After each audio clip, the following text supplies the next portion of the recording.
how to avoid having infection as a woman.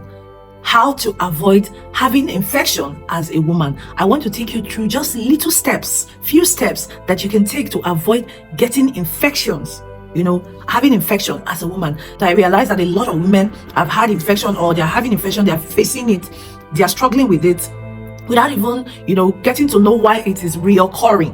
They treat and it comes back, they treat and it comes back, they treat and it comes back. And that's the reason I said I should make this video. All right. So how to avoid having infection. If you have had infection before and you have treated the infection and it keeps coming back, these are the things that you must do.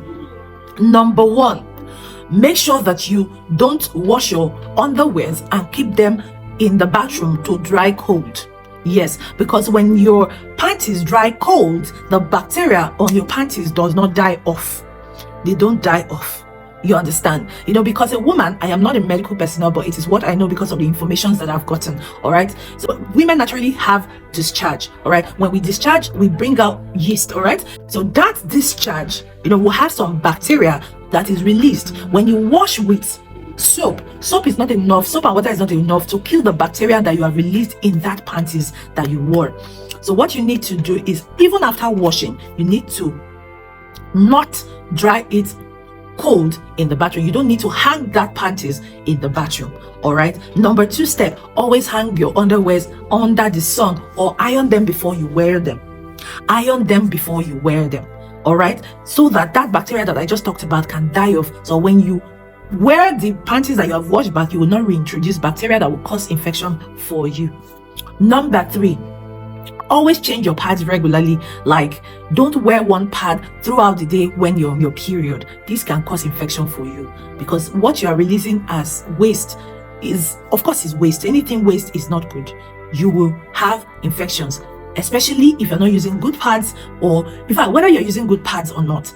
Don't wear one pad from morning till night. Don't say that, the blood doesn't come out much, like I don't have a heavy flow, so you wear what you wore. The blood that you release since morning, it will still be on you till the end of the day. Even if you're at work, you're going out, make sure you have an extra pad to change with. Change at least 2 times. Change in the afternoon when you want to sleep and have your bath. You change again in the evening. All right, so that place can be safe and clean. Number 4, after intercourse, this is for married people. After intercourse, make sure that you go and wash up. Yes, go to the bathroom after intercourse. Don't sleep like that. Don't sleep off like, I know you love your husband.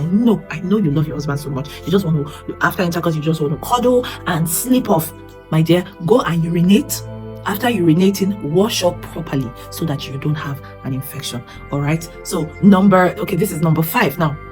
Number 5, use panty liners. That's if you are not going to be able to be ironing your panties, or you're not comfortable drying your panties outside because of course what is going on in our society, in our environment today, for people that use people's panties to go and do 1 or 2 things. I understand the fear of not wanting to hang your panties outside. Get a panty liner. Get panty liners. I, for one, cannot do without panty liners. I can't be too careful. I used to just say that I can't be too careful to know whether, because I, for one, too, I don't like drying my underwears outside of the house. I like drying it in my bathroom. All right. Most of the time, I just use fan and dry it, But then I have to use panty liners. It's always very safe for me. Okay. So this is what you should do. So number 6, and the final one I have to share with you, is stop washing your private parts with soap. Stop washing it and stop douching. Douching means putting your hand inside the VJ and scrubbing it out. You don't need to do that. It can cause your hands, your fingers can cause infections for you. It can cause infections for you because you may have bacteria in your fingernails and you just introduce it into your body. Stop douching.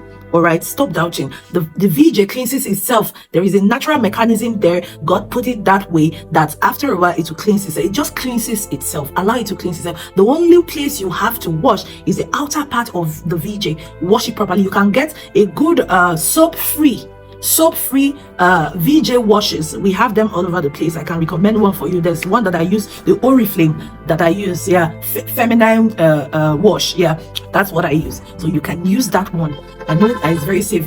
Is very safe. Okay, you can use that one. But the only place you wash is the outer part of the VJ to be safe and clean. And you will be infection free. And if you already have an infection, please visit the hospital. Visit the hospital and get treated properly. Then after you have treated properly, then you can now follow these steps every day to avoid reinfecting yourself or having a recurrent infection. I hope this message has helped you. Thank you for watching. Have a wonderful day. I love you. Mwah.